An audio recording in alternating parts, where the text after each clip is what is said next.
Hey guys, how's it going? Welcome to my video. Alright guys, just want to give you guys a quick fix on an issue that I had the other day. So basically, I had this issue with my car, and this came out of nowhere actually. The car was like driving fine for most of the day, and went to a McDonald's to get something to eat. Came out about 30 minutes later, got into my car and tried to start it, and it was not starting at all. There was no crank, there was no, but everything else worked inside the car. I mean, I was able to, the alarm worked, well, the remote worked, all the lights on the dash worked, the blower motor works, like everything worked as normal, except that it would not crank. It would not start up, it would not crank.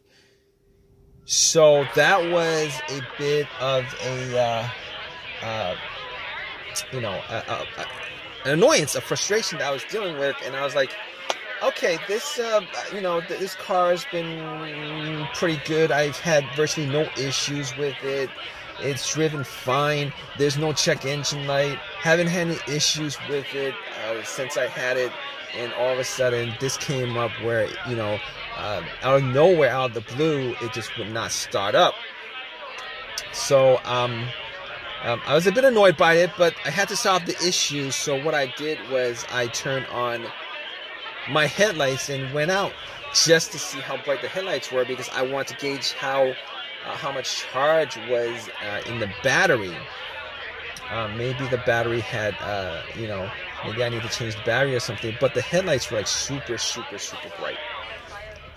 So at that point, I was like, maybe it's not the battery, because, I mean, for headlights to be that bright, there should be enough charge in the battery for me to do a slow crank. I should be hearing like some kind of crank, some kind of slow crank, but did not get any of that.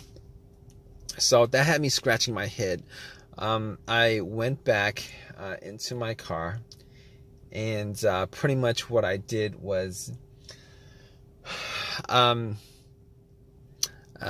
was thinking that it could possibly be the brake switch. So what I did was I have this little, it's called a brake lock, where it locks the brake, but it's like for security reason. But I used that to push the brakes, and then went out to see whether the brake lights were working, and the brake lights were working just fine. So I knew that it wasn't the brake switch that was the issue, which I kind of thought it was, but it wasn't. So after that, what I did was, I checked the battery, just to make sure, whether, the terminals were good, clean, etc., etc. Now, what I did notice was that the terminals were a little bit corroded. There was some white bluish stuff on there. So I had my Coke that I got from McDonald's, poured the Coke on the terminals, and had some napkins to clean it up. Now, the terminals were not super tight. They were tight enough that I don't think that was the issue with it. So it was tight enough. I took the terminals off, poured some Coke on it, cleaned it with napkins, popped it back in, and for sure I thought that would actually fix the issue. Try to start it, it would not crank. Same situation, would not crank, would not start. So outside of that, I was like, okay, let's check the ground wire. The main ground wire, if you guys don't know, is the negative cable. Normally it hooks up to the frame of the car. So I was looking at the ground wire just to see whether there was any kind of just to see whether it was corroded, disconnected, rusted, or anything like that. There was a little bit of rust, but nothing that I thought would affect the electricity going to the battery to the car. So I was able to rule out that. So at that point I was like, let me rule out the battery completely, because wasn't 100% sure whether it was the batteries that was the problem. So I had somebody help me out with a jump. Had the cables on there for a good couple minutes, maybe like a minute, and then try to crank it. Normally, it should crank at least a little, with it hooked up, and it did not crank at all. So because it didn't crank at all, I knew 100% that was in the battery. At that point, I ruled out the battery, the ground wire, and I also ruled out the alternator being the issue. Because normally, if the alternator wasn't charging the battery and the battery is completely dead, the test for the alternator is if you put wires to the terminals, it should jump the alternator and then have and then it should at least crank up. And once you take the cables off, the car would die. So at that point, I could rule out the alternator. I could rule out all those things at that point. So basically, what I did was I got back to my car, and I'm like, I was still hoping that there was a really simple fix to the problem. So basically at that point, I was thinking to myself, okay, I have an OBD2 reader, a $19 OBD2 reader that I got from Walmart. And seeing as how there's no check engine lights on the dash, I thought to myself, I mean, there's a chance that it could possibly be something, but that might bring a code up that's pending, that's not in the system. So what I did was I hooked the OBD2 up and made sure that it actually went through and scanned the whole entire ECU, which it did. It scanned the whole entire ECU. No codes popped up, no pending codes, nothing at all. And at that point, I was ruling, as many things out as I could.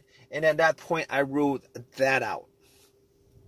Okay, so after that, I was thinking to myself, there's a couple other things it could be. It could possibly be the fuses or the relays. All right, so I got to the box where the fuses and relays are, and checked out all the fuses just to make sure that there were no blown fuses or anything like that. And checked out to see whether there was any kind of brownish tint on any of the top of the fuses. There was none. Didn't smell anything that was burnt. And then I recalled that there were two situations where I've experienced where the fuses caused my car not to start, and this was cars that I've had previously. One of those situations was the car that I had, there was no power at all to the car, nothing was on, etc., etc. And in that situation, it turned out to be the main fuse that was blown. It was the main fuse that was blown. Once I swapped that out, it actually fixed everything. But that's not this situation here, because I was getting power to everything else except it wouldn't crank. Except it wouldn't crank. It wouldn't start, it wouldn't crank. So that wasn't the situation. The other situation where where there was a fuse issue that caused no start was the car would crank, but it wouldn't turn over. It would crank, but it wouldn't turn over, and that fuse turned out to be either the CPU, the fuse to the CPU, or the fuse to the fuel pump. Now that unfortunately wasn't the quick fix for this car, because there's no cranking. This car is not cranking. It's not cranking at all. So that wasn't the problem. At that point, I was thinking to myself, all right, we've eliminated a lot of things. Let's go with the next most obvious thing, which is the relays. And I actually thought it may have been a relay that would be causing the issue. So basically what I did was I swapped out one of the relays for the other relay and try to start the car up. And unfortunately, it wasn't an easy fix because it didn't start up. It was the same situation. It would not crank, would not start. And at that point, I knew that it wasn't the relay that was the cause of this issue. So basically, at that point, I thought to myself, okay, it was probably a couple of things. Could be the key fob or the starter. Now, I didn't think it was the starter because I had the starter changed up about 1.5 years ago. Kind of pretty much had the same, you know, all the same symptoms that I had with this situation, but seeing as how the starter was a 1.5 years ago that was changed out, and probably put in maybe like 15,000 miles on the car. It wasn't the first thing that popped up, and it wasn't the second thing that popped up. It was, you know, so I pretty much eliminated to the starter, had the car towed back to my house, and once I got there, I redid all the I pretty much redid all the went through everything, the fuses, the relays again, double checked the battery, charged it up overnight, etc., etc. None of that was the issue. So at that point, I thought it was, you know, it was probably the starter. So I got to the starter and did a direct jolt to it, where I actually put the positive of the battery, got another wire, put a positive of the battery to the, and try to jump the starter, and the starter was completely dead, would not jump.